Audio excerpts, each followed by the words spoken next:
شاد محمد خان. شاد محمد خان د 14مې پېړۍ په اوایلو کې ژوندی و.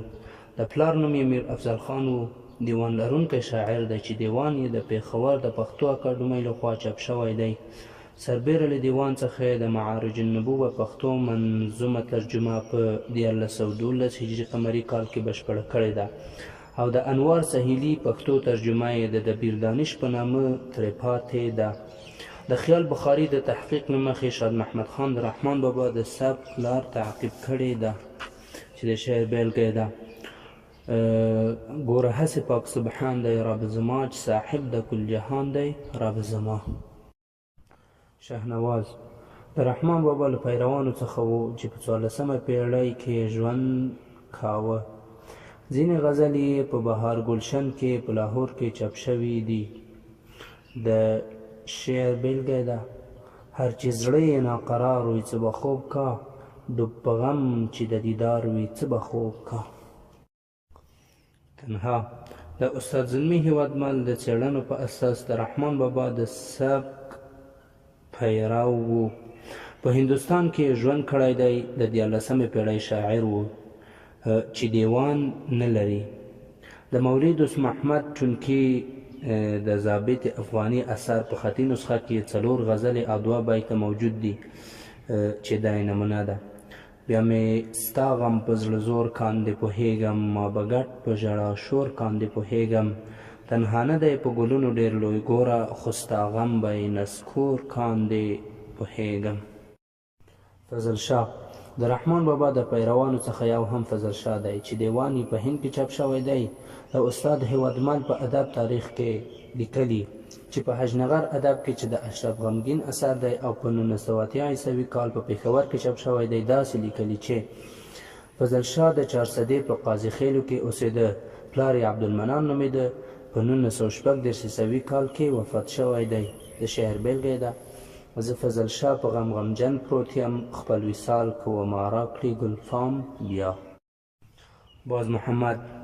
باز محمد پلار یې سردار محمد نومېده. د بنګښو قبیلې ته منسوب و. په 1840 عیسوي کال کې زیږېدلی دی. دیوان ورڅخه پاتې دی. په 1919 عیسوي کال په کوهټ کې وفات شوی دی.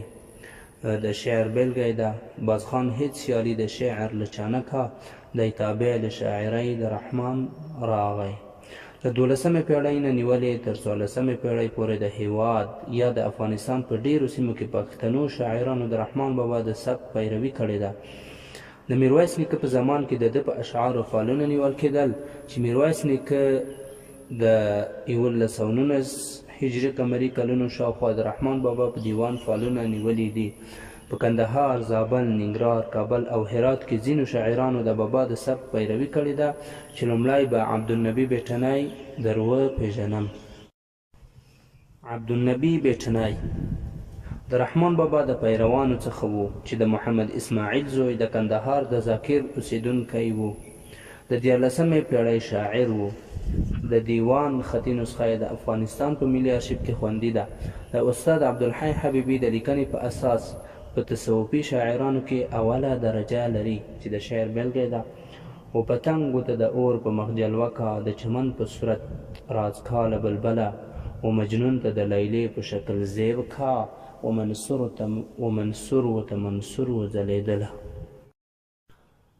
ګل محمد کاکړ د کندهار اوسېدونکی و او له 1200 هجري قمري کال څخه وروسته ژوند کړی دی. د شمس العابدین په نوم یې یو کتاب په پښتو لیکلی. عرفاني او اخلاقي مضامین یې پکې بیان کړي دي. د دې کتاب په پای کې یې ځینې غزلې د رحمان بابا د سبک په پیروي هم ویلي دي چې د دغو غزلو په اساس د رحمان بابا د سبک پیرو بلل شوی دی. لکه چې وایي: ګل محمد له هغه غمه نه خلاصېږي، ستا لا نور سوي داغونه دي پر څه.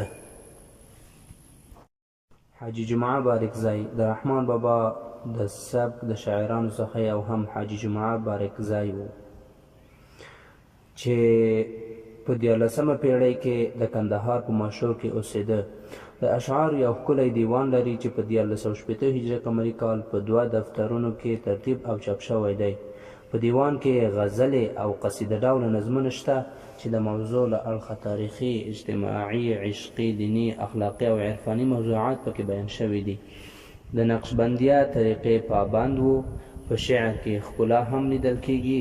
په 1459 هجري قمري کال په مکه معظمه کې وفات شوی دی. د شعر بیلګه ده: نن د باغ په لوري تله کا صنم رو رو، په خمار خمار کاته کا صنم رو رو، سره ګلان به د باغ حسن ځنې پور کا، که یې ولید د حسن ارم رو رو. بل شاعر چې د رحمان بابا له پیروانو څخه یو هغه هم عبدالوهاب اڅکزی ده. عبدالوهاب اڅکزی د تیمورشاه په زمانه کې اوسېده. د دیوان څوپان یې حبیب الله رفیع پیدا کړي دي. له همدغو شعرونو څخه یې ښکاري چې د رحمان بابا د سبک د پیروانو څخه وو.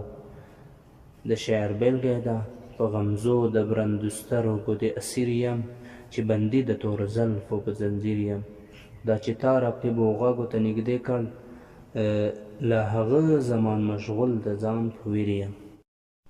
عبیدالله الکوزی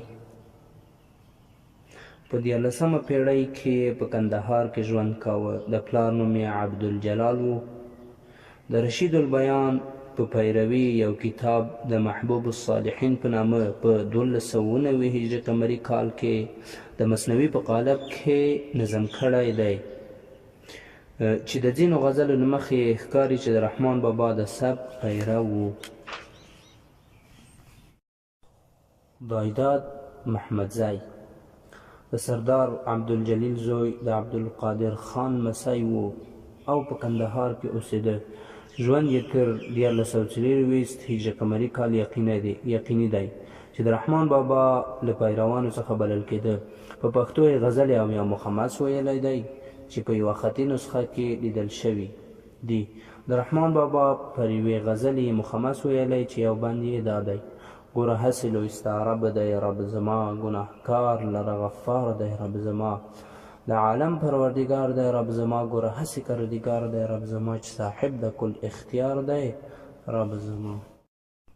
جدید توخی د رحمان بابا له پیروانو څخه یو هم جدید توخی دی چې په هرات کې اوسېده. د 12مې پېړۍ شاعر و چې دیوان یې په هرات کې تدوین کړی دی او په کندهار کې د ښاغلي روهیال لخوا په 1492 هجري شمسي کال چاپ شوی دی. په دیوان کې غزلې، رباعي، مخمس، مستزاد او ولسي چاربیتې پیدا کیږي. موضوعګانې اخلاقي، اجتماعي، انتقادي، تاریخي او عشقي دي. د شعر بیلګه ده: د رحمان شاعر یارانو سره حلقه د شاعرانو که خدای ما کاندو حساب د رحمان له مریدانو. د یوې غزلې 2 بیته یې دا دي: نن چې نه ګورې و ماته څه بلا شوه، که د نوې اشنایي له چا پیدا شوه، معلومیږي کم طالع شومه دلبره، چې اول دې راته مخ او اوس دې شا شوه. عبدالغفار هوتک د 14مې پېړۍ د اوایلو شاعر دی چې سربیره په دیوان 4 رسالې او مثنویګانې ورڅخه پاتې دي. په دغو مثنویګانو کې د خپلې کورنۍ احوال او د سوداګر بچا کیسه ذکر کړې ده. عبدالغفار هوتک د میرویس نیکه د کورنۍ له غړو څخه و. د خپل طریقت لړۍ تر حضرت مجدد الفساني شیخ احمد کابلي پورې رسولې ده. د ده په اثارو کې عشقي، اخلاقي، عرفاني، تاریخي واقعیتونه او اجتماعي موضوعات پیدا کیږي، لکه چې وایي: محبوبا چې تورې زلفې کا شانه، عاشقان به قاف تر قاف کا مستانه، تورې سترګې د آهو دي که جادو، چې زه کړم ګریوان څیرې دیوانه.